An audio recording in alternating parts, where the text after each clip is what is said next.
অন্ততপক্ষে দেশে বিদেশে একটা কথা প্রচারিত হবে যে আমাদের মানে আইএমএফ আমাদেরকে গ্রহণ করছে, এখনও পর্যন্ত আমাদেরকে সেভাবে দেখ, কিন্তু আমরা তো ডিফল্টার হয়ে গেছি।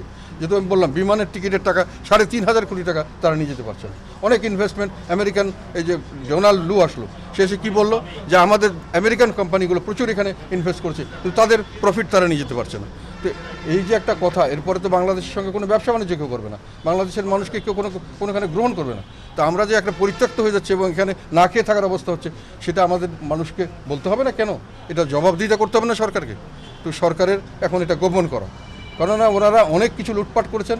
বিদ্যুতের খাতে লুটপাট হয়েছে, গ্যাসের খাতে লুটপাট হয়েছে, এগুলো প্রচুরভাবে টাকা বিদেশে পাচার হয়েছে এবং পাচার করতে দেওয়া হয়েছে বিভিন্ন কারণে।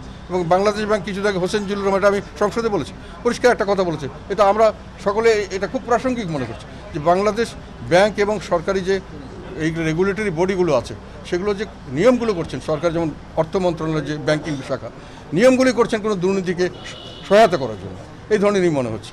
তো এই পরিস্থিতি থেকে দেশ উদ্ধার চায়। এখন ওনারা অনেক কথা বলেন, ওবায়দুল কাদের, আমি তাকে রেসপেক্ট করি, কিন্তু প্রশ্নটা হলো যে সত্যি কথা বলতে এটাও শুনলাম যে আওয়ামী লীগ অনেক শক্তিশালী দল হয়েছে। শক্তি হয়েছে এটা আমরা জানি, কিন্তু এটা কি দানবীয় শক্তি? এটা কি নাকি শুভ শক্তি? দানবীয় শক্তি যদি হয়, সেই শক্তি তো আমরা পছন্দ করতে পারি না, কারণ এটা তো জনগণকে অত্যাচার করার শক্তি, সেটা তাদের কাছে বৃদ্ধি হয়েছে। এখন তো আওয়ামী লীগের এখন আমি রাজনৈতিক এজেন্ডা, আমার কাছে মনে হয় যে এটা রাজনৈতিক দল হিসেবে বৈশিষ্ট্য হারিয়েছে, কারণ এরা যে রাজনৈতিক এজেন্ডা আমরা দেখি না, এটা দল হিসেবে এখন কিছু পেশাজীবী, কিছু সরকারি কর্মচারী মিলে একটা বড় একটা শক্ত একটা মানে দলের সংঘবদ্ধ দল হয়েছে, যারা সাধারণভাবে আওয়ামী লীগের যেটা ছিল আগে বৈশিষ্ট্য ছিল, সেটা থেকে তারা হারিয়ে গেছে। আওয়ামী লীগের আগে বৈশিষ্ট্য ছিল তারা জনগণকে ধারণ করত, এখন জনগণের কাঁধে চেপে বসে গেছে। আগে তারা একটা গাছের মতো ছিল যে তাদের ছায়া সবাই বিশ্রাম নিতে পারে, এখন সেটা হয়ে গেছে একটা পরগাছা। সেই আওয়ামী লীগ এখন একটা এমন সংঘবদ্ধ গোষ্ঠী, তাদের কতগুলো কাল্ট বলে ইংরেজিতে, সিভিল কাল্ট, সেই কাল্ট হিসেবে তারা দল চালাচ্ছে। তাদের অন্ধ মানে অ্যালিজিয়েন্স আর আনুগত্য লিডারশিপের দিকে, এবং সেখানে অপ্রয়োজনীয় এবং অনেক হাস্যকর অনেক ধরনের কার্যক্রম তারা একটা রিচুয়ালস হিসেবে করে যাচ্ছে কন্টিনিউয়াসলি, এবং সেগুলোর কোনো পাত্তাও দিচ্ছে না কাউকে, এবং তাদের বাইরে আর দুনিয়ার কোনো লোক আছে এটা তাদের মধ্যে, তাদের হিসাবের মধ্যে আসতেছে, এবং তাদের ভিতরে অত্যন্ত কঠিনভাবে তারা কতগুলো নিয়ম নীতি প্রয়োগ করছে। এটা কোনো রাজনৈতিক দল এরকম হয় না, এটা হয় কাল্ট। এবং বাংলাদেশ আওয়ামী লীগ আমার ধারণা এখন একটা কাল্টে রূপান্তরিত হয়েছে, এবং তারা সেই বিহেভিয়ার করছে, এবং তারা দেশের থেকে বিচ্ছিন্ন হয়ে গেছে, দেশের জনগণ থেকে।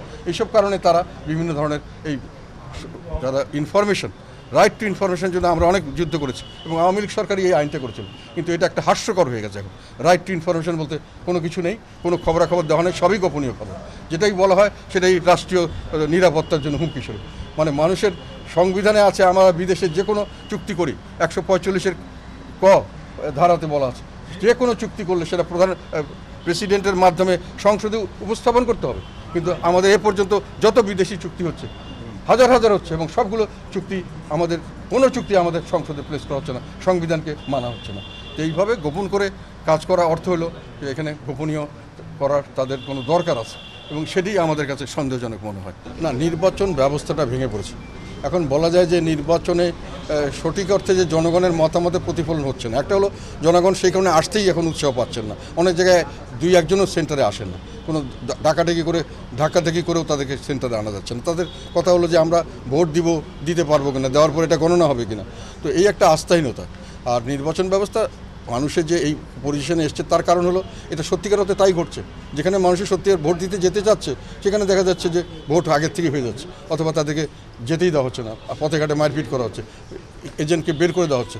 এইভাবে বিভিন্নভাবে ভোটটাকে একটা নিজস্ব নিয়ন্ত্রণে নেওয়ার চেষ্টা করা হচ্ছে। যারা শক্তিশালী, যাদের ক্ষমতা আছে, অর্থ আছে, যাদের মাসেল পাওয়ার আছে, পেশি শক্তি আছে, বিভিন্নভাবে প্রশাসনকে তারা নিজেদের পক্ষে নিয়ে নিচ্ছে এবং ব্যবহার করছে। দুর্নীতি এবং মানে অব্যবস্থাপনার একটা এক্সাম্পল হয়ে গেছে সব নির্বাচন। আমরা কোনো নির্বাচন যেহেতু বর্জন করিনি, আমরা সেজন্য এখনও করছি। আমরা এটা থেকে খুব বেশি আশাবাদী তা নয়, কিন্তু আমাদের সংগঠন এবং রাজনীতি চালিয়ে নেওয়ার জন্য আমরা রাজপথে থাকতে চাই, রাজপথে, এবং আমাদের বিশেষ করে রাজনীতিতে থাকতে হলে এগুলোতে আমরা সক্রিয়ভাবে অংশগ্রহণ করছি। ভবিষ্যতে আমরা ভেবে দেখব কী করা যাবে।